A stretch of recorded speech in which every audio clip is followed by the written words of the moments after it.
না বলো। হ্যালো সবাইকে, গুড মর্নিং। এই যে আজকে আবার বেরিয়ে যাচ্ছি ঘুরতে।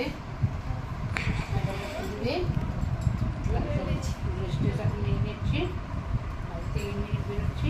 আবার আমাদের বাড়ি, ওখান থেকে দাদা বৌদি যাবে,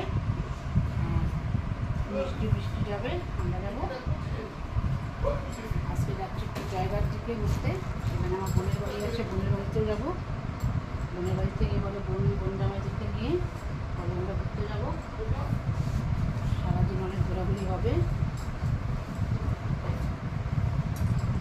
সকাল সকাল বেরিয়ে যাচ্ছি, এখন 8টা বাজে। আমি একটু আগে যাওয়ার কথা ছিল, কিন্তু পারি না সকালে রেডি হতে, একটু দেরি হয়ে যায় ঘুরতে ঘুরতে। ঠিক আছে, সারাদিনের ভিডিও দেখানো যেটার মধ্যে সবার কাছে ড্রেস নিয়ে নিলাম। এখন চলছি আমরা, বাই।